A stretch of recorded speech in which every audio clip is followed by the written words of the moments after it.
আসসালামু আলাইকুম, সবাইকে শুভেচ্ছা জানাচ্ছি। মাসুম মাহবুব, আপনারা দেখছেন আপনাদের ইউটিউব চ্যানেল এবং মাসুম মাহবুব ফেসবুক পেজ। দর্শক, সাউন্ড এবং ভিডিও যদি স্পষ্ট ক্লিয়ার থাকে আমাকে একটু কমেন্ট করে জানান যে সব শুনতে এবং দেখতে পাচ্ছেন কিনা। আজকের সাউন্ড কেমন সেটাও আমাকে একটু জানাবেন। দর্শক, আজকের সবচেয়ে বড় যে খবরটি, ইরান আমেরিকার মধ্যে একটা বড় না মহাযুদ্ধ লেগে যেতে পারে সেই আশঙ্কা তৈরি হয়েছে। আমেরিকা তার ওয়ারশিপ নিয়ে, তার নেভি টিম নিয়ে, আকাশে তার অ্যাটাকিং হেলিকপ্টার নিয়ে হরমুজে প্রবেশ করে গেছে। পাশাপাশি তার সবচেয়ে বড় রণতরী জর্জ বুশ ইতিমধ্যে হরমুজ মানে ইরানের জলসীমার উদ্দেশ্যে এগিয়ে আসছে আফ্রিকা অঞ্চল দিয়ে। পাশাপাশি ভারতের তেলের ট্যাঙ্কারে ইরান হামলা করেছে। এটা নিয়ে ভারতের থাকা ইরানের রাষ্ট্রদূতকে তলব করা হয়েছে। পাশাপাশি সবচেয়ে যে বড় খবরটি সেটি হলো, এবার ইরানের সাথে বড় ফ্রেমে যুদ্ধের জন্য আমেরিকা ইসরায়েল নতুন পরিকল্পনা নিয়ে মাঠে নেমেছে এবং তারা ইরানের জাহাজ পাওয়া মাত্র অ্যাটাকের ঘোষণা দিয়েছে। সবকিছু মিলে মধ্যপ্রাচ্য আবারও অশান্ত হয়ে উঠছে। আমি আপনাদেরকে সংক্ষিপ্ত সময়ের মধ্যে এই খবরগুলো দেওয়ার চেষ্টা করব। আপনারা সবাই শুনতে এবং দেখতে পাচ্ছেন আশা করি। প্রথম যে ঝামেলাটি হয়েছে, ডোনাল্ড ট্রাম্প হরমুজ প্রণালী ছাড়বেন না, তিনি ঘোষণা দিয়েছেন। আর ইরান বলছে, তুমি হরমুজ থেকে না গেলে আমার অবরোধ অব্যাহত থাকবে। অর্থাৎ ইরানের জলসীমা হরমুজে আমেরিকা উড়ে এসে জুড়ে বসে বলছে এটা এখন অবরোধ চলবে।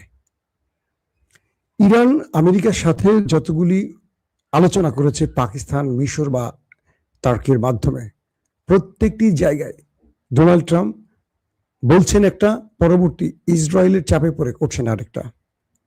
মার্কিন গণমাধ্যমগুলো ডোনাল্ড ট্রাম্পের কিছু তথ্য প্রচার করেছেন।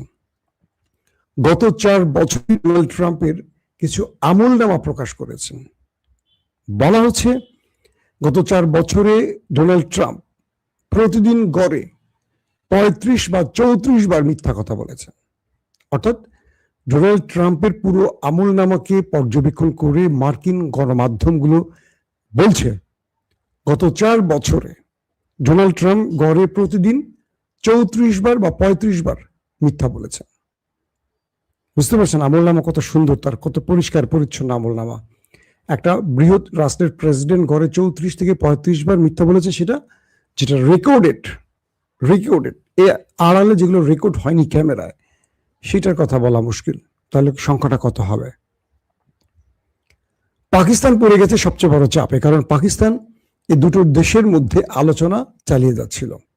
পাকিস্তান চেষ্টা করছিল যে কোনোভাবে এই দুটো দেশের মধ্যে সম্পর্ককে ধরে, মানে যুদ্ধবিরতিটা ধরে রাখা এবং একটি সমাধান যেন হয় দু রাষ্ট্রের মধ্যে, এটি পাকিস্তান মনে প্রাণে চেয়েছিল। এই জন্য আসিম মনির, শাহবাজ শরীফ ব্যাপক কাজ করেছে এবং আসিম মনির ইরানের সফর করেছেন ইরানকে রাজি করাতে আমেরিকার প্রস্তাবে। ইরান পাকিস্তানের বন্ধু রাষ্ট্র বলে ইরান রাজিও হয়েছে। এরপর ইরান হরমুজ প্রণালী খুলেও দিয়েছে।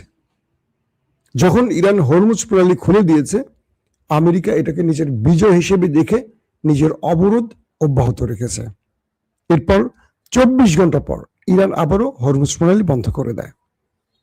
এবার আমেরিকা ইসরায়েল, যেমন আল জাজিরার হিসেবে বা আল জাজিরার তথ্য মতে, আল জাজিরা বলছে আমেরিকা ইসরায়েল ইরানের বিরুদ্ধে একটি বড় আক্রমণের প্রস্তুতি নিচ্ছে এবং ইসরায়েলের গণমাধ্যমগুলো এই তথ্য নিশ্চিত করেছে যে তারা একটা বড় আক্রমণের জন্য কাজ শুরু করেছে এবং তারা সেইভাবেই মধ্যপ্রাচ্যের সকল সামরিক শক্তি সরঞ্জাম জড়ো করছে। এখন প্রশ্ন হলো, আমেরিকা আসলে চাইছে কি, ইসরায়েল আসলে চাইছে কি? তারা ইরানের ধোলাই খাবার পর তারা চেয়েছিল যুদ্ধবিরতি দিয়ে কিছুদিন সময়। এই সময়ের মধ্যে আমেরিকা নতুন করে তার অস্ত্র নিয়ে আবারও মধ্যপ্রাচ্যে ঘাঁটি কাটবে, কারণ ইরান এই অঞ্চলে মার্কিন ঘাঁটিগুলোকে ধ্বংস করেছে, প্রতিরক্ষা ব্যবস্থাগুলোকে ধ্বংস করেছে এবং মার্কিন সেনাবাহিনীদের ব্যাপক ক্ষতি করেছে। এটিকে কয়েকদিনের মধ্যে নতুন করে রিপ্লেস করে ইরানের সাথে লড়াইটা। কিন্তু পৃথিবীকে আমেরিকা ইসরায়েল দেখিয়েছে তারা শান্তির জন্য আলোচনা করতে চায়, কিন্তু ঘটনা ছিল ভিন্ন। ইরান হরমুজ প্রণালী খুলে দেওয়ার পর আমেরিকা সেখান থেকে যায়নি। ইরান বলল তোমার শর্ত ছিল তুমি এখান থেকে চলে যাবা, তুমি যাচ্ছ না কেন? তখন ইরান বন্ধ করে দিয়েছে। পাশাপাশি ইরান বলে দিয়েছে যে হরমুজ প্রণালী দিয়ে প্রতিটি জাহাজকে টোল দিয়ে যেতে হবে। ইতিমধ্যে বেশ কিছু জাহাজ টোল দিয়ে গেছে। হঠাৎ করে আমেরিকার অন্যতম মিত্র ভারত বা ইসরায়েলের সবচেয়ে প্রিয় বন্ধু ভারত, ইসরায়েল এবং আমেরিকার শক্তি নিয়ে হরমুজ প্রণালী অতিক্রম শুরু করলে সেই ভারতীয় জাহাজটিতে ইরান আক্রমণ করে বসে। এরপর ইরানের রাষ্ট্রদূত যিনি ভারতে আছেন তাকে তলব করেছে আমেরিকা, ভারত, এবং তাকে বলা হয়েছে যে আমরা তো ইরানের বন্ধু রাষ্ট্র, আমরা তো ইরানের ইচ্ছার বাইরে কিছু করছি না, তাহলে আমাদের উপর আক্রমণ করা হলো কেন? ইরান তাকে সাফ জানিয়ে দিয়েছে যে তুমি ইসরায়েলের মিত্র এবং তুমি তলে তলে ওদের হয়ে কাজ করছো। আমরা তোমাকে বন্ধু যে শব্দটি বলো সেই বন্ধুত্বের শব্দতে আর আশ্বস্ত বা বিশ্বাস করতে পারছি না। এখন মূলত যুদ্ধটা একটা ফ্রেমে চলে গেছে, যে ফ্রেমটা খুব কঠিন আকার ধারণ করছে। সেটা কি? আমেরিকা তার সকল শক্তি নিয়ে হরমুজে চলে আসছে, তার নেভিকে হরমুজে টেনে আনছে, তার প্রচুর ওয়ারশিপকে আনছে, তার অ্যাটাকিং হেলিকপ্টারগুলোকে নিয়ে আসছে। অর্থাৎ ইরানের যে কোনো সময় আজকালকের মধ্যে আবার বড় আক্রমণ ঘটিয়ে ফেলতে পারে এই দেশ দুটো। বলা হচ্ছে আমেরিকা এখন ইরানের জাহাজ যদি হরমুজে পায়, এটা হলো আজকে সবচেয়ে ভয়ঙ্কর খবর। আমেরিকা ঘোষণা দিয়েছে তারা যদি হরমুজে ইরানের কোনো জাহাজ পায়, হয় সেটাকে আক্রমণ করে ধ্বংস করবে, অথবা সেটাকে তারা আটকে রাখবে। অর্থাৎ কিডন্যাপ বলা যায় যদি আমরা বাংলা ভাষায় বলি। মানে হরমুজ প্রণালী হলো ইরানের জলসীমা।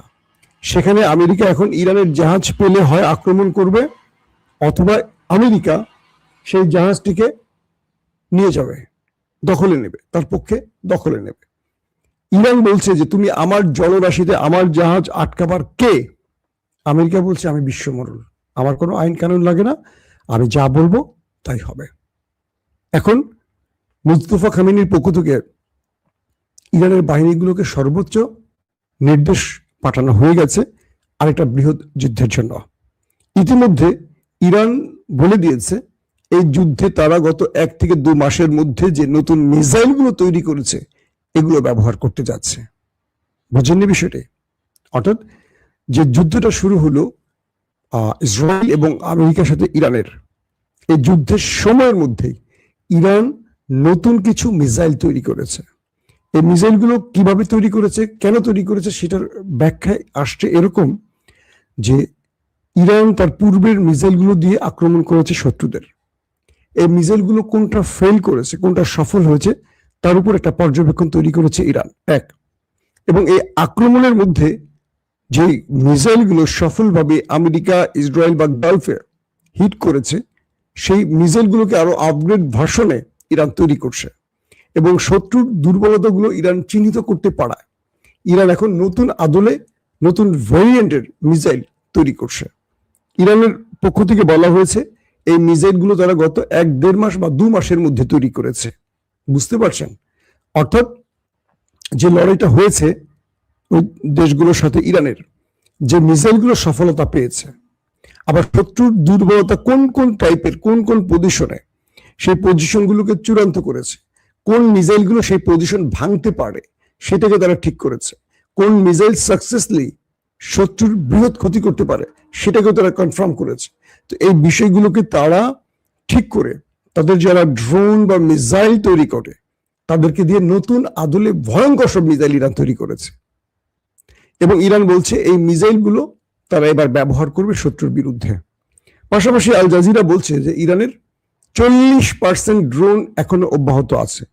আমেরিকা যে দাবিটি করেছে যে ইরানের ড্রোন বা মিসাইল স্টোরেজ তারা শেষ করে দিয়েছে, ধ্বংস করে দিয়েছে, আল জাজিরা বিভিন্ন তথ্য উপাত্ত সংগ্রহ করে বলছে যে না, ইরানের 40% ড্রোন এখনো ঠিক আছে। আর ইরান বলছে তাদের কাছে আছে প্রায় 80,000-এর উপর ড্রোন এখনো অক্ষত, যেগুলো শত্রুর বিরুদ্ধে তারা ব্যবহার করতে যাচ্ছে।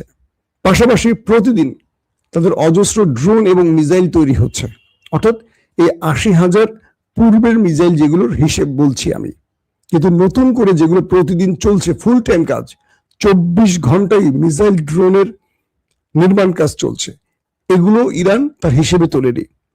এই পরিস্থিতিতে এখন পৃথিবী আরেকটি অনিশ্চিত যাত্রায় এগিয়ে চলছে। সেটা কি? যে কোনো সময় আমেরিকা সিজফায়ার লঙ্ঘন করবে, ইসরায়েলকে নিয়ে ইরানে আবারও ব্যাপক আকারে বোম্বিং করবে। এটা আল জাজিরা বলছে। যে কোনো সময় ইরানে এই দুটো দেশ আবার বোম্বিং শুরু করতে পারে। তাদের কাছে এই গোপন তথ্যগুলো আছে, আল জাজিরার রিপোর্টে বলা হয়েছে। আর ইরানও সেটাকে মোকাবেলার জন্য তার প্রস্তুতি সম্পন্ন করেছে। তো যেটি শুরুতে বললাম, যে রাষ্ট্রগুলো আলোচনা করেছেন সেই রাষ্ট্রগুলো এখন ডোনাল্ড ট্রাম্পের কারণে বিপদে পড়ে গেছেন। পাকিস্তান আমেরিকাকে বলছেন যে আপনারা বারবার আমাদেরকে টেনে আনছেন এই যুদ্ধবিরতির মধ্যে, কিন্তু শেষ পর্যন্ত কোনো কথা রাখছেন না কেন? এতে করে কি করে যুদ্ধবিরতি ঘটবে বা বিশ্ব শান্তি ফিরে আসবে? আমেরিকা আসিফ মুনির এবং শাহবাজ শরীফকে ধন্যবাদ পাঠিয়েছেন এবং তিনি যুদ্ধবিরতির নাম করে আমেরিকাকে যে সুযোগ পাইয়ে দিয়েছে, সুবিধা এনে দিয়েছে, এটার জন্য থ্যাঙ্কস শুধু নয়, সঙ্গে তিনি ফিফা প্রধানকে, মার্কিন প্রেসিডেন্ট ডোনাল্ড ট্রাম্প ফিফা প্রধানকে, ফুটবল যে আসছে বিশ্বকাপ ফুটবল, সেই ফুটবলে ন্যাটোর কোনো দেশকে বাদ দিয়ে পাকিস্তানকে সেই ফুটবলে সংযুক্ত করার আবেদন করেছে পাকিস্তানের প্রতি কৃতজ্ঞতা স্বরূপ। পাকিস্তানের জনগণ বলছে পাকিস্তান খেলে ক্রিকেট, ফুটবলে তারা ভালো না। এখন আমাদের বাংলাদেশের ফুটবল টিমকে যদি বিশ্বমঞ্চে অর্থাৎ বিশ্বকাপের মতো মঞ্চে নামিয়ে দেয়া হয়, তাহলে আমাদের সম্মান বাড়বে না কমবে? একবার বলেন তো।